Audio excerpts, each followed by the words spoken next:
తనకంటే వయసులో చాలా చిన్నవారైన హీరోయిన్లతో ఎన్టీఆర్ ఎక్కువగా సినిమాలు చేసి మెప్పించారు. వారిలో జయసుధ కూడా ఒకరు. ఎన్టీఆర్ కంటే దాదాపు 35 ఏళ్లు చిన్నదైన జయసుధ ఎన్టీ రామారావుకి హిట్ పేర్ గా ఎన్నో సినిమాల్లో నటించారు. అందులో డ్రైవర్ రాముడు కూడా ఒకటి. తెలుగు సినీ పరిశ్రమ కీర్తి కిరీటం నందమూరి నట సార్వభౌముడు తారక రాముడు నటించిన అద్భుతమైన సినిమాల్లో డ్రైవర్ రాముడు కూడా ఒకటి. అప్పటి యంగ్ డైరెక్టర్ కె రాఘవేంద్రరావు తెరకెక్కించిన ఈ సినిమాలో ఎన్టీఆర్ సరసన హీరోయిన్ గా జయసుధ నటించింది. ఈ సినిమాను టెక్నాలజీ ఏమాత్రం లేని ఆ రోజుల్లోనే చాలా త్వరగా కంప్లీట్ చేసి రిలీజ్ చేశారు. 1979 ఫిబ్రవరి 2న విడుదలైన ఈ చిత్రం 45 సంవత్సరాలు పూర్తి చేసుకుంది. ఎన్టీఆర్ పట్టుదలతో పూర్తి చేసిన డ్రైవర్ రాముడు సినిమా విశేషాలు ఈ రోజు మనం తెలుసుకుందాం. డ్రైవర్ రాముడు ఎన్టీ రామారావుకి 265వ చిత్రంగా తెరకెక్కింది. ఈ సినిమాను పెద్దాయన చాలా త్వరగా పూర్తి చేయాలని పట్టుదలతో పనిచేశారు, చేయించారు కూడా. 3 షెడ్యూల్లో డ్రైవర్ రాముడు సినిమాను తెరకెక్కించారు. కె రాఘవేంద్రరావు దర్శకత్వంలో కేవలం 28 రోజుల్లో ఈ సినిమా షూటింగ్ పూర్తి చేసుకుంది. ఈ సినిమా కోసం రోడ్డు సౌకర్యం లేని ప్రాంతాలకు ఎన్టీఆర్ స్వయంగా రోడ్లు వేయించారు. 1978 అక్టోబర్ నుంచి 1979 ఏప్రిల్ వరకు 3 సినిమాలు రిలీజ్ చేయాలని అనుకున్నారు ఎన్టీఆర్. అందులో భాగంగానే 2 పౌరాణిక సినిమాలు, శ్రీమద్ విరాట్ పర్వం, శ్రీ తిరుపతి వెంకటేశ్వర కళ్యాణం సినిమాలు చేసి వాటి మధ్యలో ఒక కమర్షియల్ మూవీగా డ్రైవర్ రాముడు రూపొందించారు. రాము ఎన్టీ రామారావు నిజాయితీ గల ఒక లారీ డ్రైవర్. ఎంతో కష్టపడి లారీ నడుపుతూ పైకి వచ్చిన వ్యక్తి. చాలా తక్కువ సమయంలోనే డ్రైవర్ నుంచి లారీ యజమానిగా మారుతాడు. రాముకి మీనా రోజారామిని అనే కళ్ళు లేని చెల్లెలు ఉంటుంది. ఆమె అంటే రాముకి ప్రాణం. తన తోటి లారీ డ్రైవర్ వాసు కైకాల సత్యనారాయణ తప్పుదోవలో వెళుతుంటే అతన్ని కాపాడి మంచి మనిషిగా మారుస్తాడు రాము. ఇక హీరోయిన్ చుక్కమ్మ జయసుధ ఒక హోటల్ నడుపుతూ ఉంటుంది. ఒకసారి చుక్కమ్మను రౌడీ ఏడిపిస్తుంటే అతని బారి నుంచి రాము ఆమెను కాపాడతాడు. దాంతో వీరి మధ్య ప్రేమ మొదలవుతుంది. ఇక మరో పక్క పోలీస్ ఇన్స్పెక్టర్ రాజు శ్రీధర్ మీనాను ప్రేమించి పెళ్లి చేసుకోవాలనుకుంటాడు. కమల్ మోహన్ బాబు అనే స్మగ్లర్, అతని తండ్రి జాకల్ రావు గోపాలరావు దొంగ బంగారం రవాణా చేస్తుంటారు. ఒక రోజు పోలీసులకు పట్టుబడడంతో రామును అందులో ఇరికించి అతని జీవితం నాశనం చేయాలని ప్లాన్ చేస్తారు. రాముని ఆ నేరం కింద జైల్లో పెట్టిస్తారు. చుక్కమ్మ లారీ క్లీనర్ నానీల సహాయంతో రాము జైలు నుంచి తప్పించుకుని బయటపడతాడు. రాము తన నిజాయితీని ఎలా నిరూపించుకున్నాడు అనేది ఈ సినిమా కథ. ఎన్టీఆర్ సొంత బ్యానర్ లో తెరకెక్కిన ఈ సినిమాకు హరికృష్ణ నిర్మాతగా వ్యవహరించారు. కె రాఘవేంద్రరావుకి నందమూరి వారి బ్యానర్ లో ఇది తొలి సినిమా.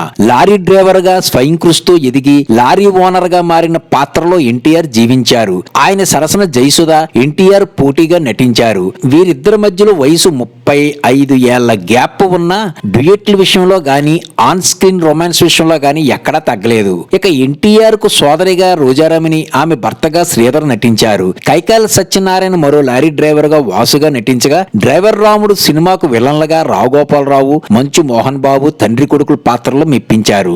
డ్రైవర్ రాముడు సినిమా అద్భుతమైన కథ, స్క్రీన్ ప్లేతో ఆ తరం ప్రేక్షకులను అలరించింది. ఇప్పుడు వస్తున్న సినిమాల్లో కథ తక్కువ, ఎలివేషన్స్ ఎక్కువైపోయాయి. కానీ అప్పటి సినిమాల్లో కథను అద్భుతంగా తీర్చిదిద్దారు దర్శకులు. ఈ సినిమా టైం కు డైరెక్టర్ రాఘవేంద్రరావు దర్శకుడుగా మంచి యంగ్ ఏజ్ లో దూకుడు మీద ఉన్నారు. ఈ సినిమా కోసం ఏ అంశాన్ని ఆయన వదిలిపెట్టలేదు. 56 ఏళ్ల వయసులో ఎన్టీఆర్ చేత యాక్షన్, రొమాన్స్, కామెడీ కూడా చేయించారు రాఘవేంద్రరావు. ఈ సినిమాకు ప్రధాన బలంగా నిలిచిన అంశం సిస్టర్ సెంటిమెంట్. కళ్ళు లేని చెల్లెలు జీవితం గురించి అన్నపడే తపన థియేటర్ లో ప్రేక్షకుల చేత కంటతడి పెట్టించింది. సాధారణ డ్రైవర్ కృషితో ఓనర్ స్థాయికి ఎదగడం లాంటి అంశాలతో యువతకు మంచి మెసేజ్ కూడా ఇచ్చారు. అవసరమైన చోట్ల పాటలు, అభిమానులకు ఉత్సాహం తెప్పించడానికి యాక్షన్ సీక్వెన్స్లు, మధ్యలో ప్రేక్షకులు కాస్త కూడా బోర్ ఫీల్ అవ్వకుండా ఉండడానికి జయమాలి చేత ఐటెం సాంగ్ కూడా చేయించారు. డ్రైవర్ రాముడు సినిమాకు పాటలతో ప్రాణం పోశారు స్టార్ మ్యూజిక్ డైరెక్టర్ చక్రవర్తి. ఆరుద్ర, ఆత్రేయ, వేటూరు సుందరరామూర్తి రాసిన అద్భుతమైన సాహిత్యానికి చక్రవర్తి బాణీలు, బాలు గాత్రం అభిమానులను ఉర్రూతూ లూగించాయని చెప్పవచ్చు. మరి ముఖ్యంగా గొగ్గు గుడుసుంది ఐటెం సాంగ్, మామిళ్ల తోపు కాడ నేనుంటే అంటూ లారీలో ఎన్టీఆర్ జయసుధ పాడుకునే పాటలు రేడియోల్లో, టేప్ రికార్డ్స్ లో మారుమోగిపోయేవి. అన్నాచెల్లెల అనుబంధాన్ని తెలుపుతూ సాగిన ఏమని వర్ణించిన పాట శ్రోతల చేత కంటతడి పెట్టిస్తుంది. ఇలా డ్రైవర్ రాముడు విజయానికి పాటలు మేజర్ కారణం అయ్యాయి. పాటలతో పాటు ఈ సినిమా మాటలు కూడా అంతే ప్రభావాన్ని చూపించాయి. ఎన్టీఆర్ పవర్ఫుల్ డైలాగ్స్ తో పాటు సెంటిమెంట్, కామెడీ పంచులు ఇలా అన్ని రకాల డైలాగ్స్ ను అద్భుతంగా రాశారు జంజాల. డ్రైవర్ రాముడు సినిమాను 28 రోజుల్లో పూర్తి చేసి అద్భుతమైన విజయాన్ని సొంతం చేసుకున్నారు. అంతేకాదు హైదరాబాదు, విజయవాడ, గుంటూరు, నెల్లూరు, రాజమండ్రి, కాకినాడ, కాకినాడ, విజయనగరం, ఒంగోలు, మచిలీపట్నం, తిరుపతి, కర్నూలు, కడప, వరంగల్ వంటి కొన్ని కేంద్రాలలో డ్రైవర్ రాముడు 100 రోజులు ఆడింది. తిరుపతిలో 25 వారాలు, విజయవాడలో షిఫ్టింగ్లతో 25 వారాలు ఆడింది. ఇక సెకండ్ రిలీజ్ లో కూడా డ్రైవర్ రాముడు తన సత్తా చూపించింది.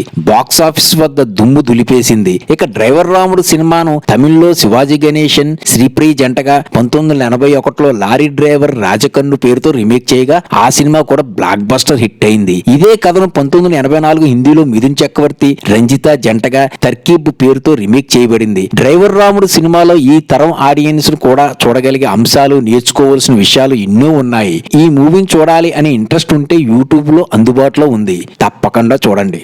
నచ్చితే లైక్ కొట్టి సబ్స్క్రైబ్ చేయండి.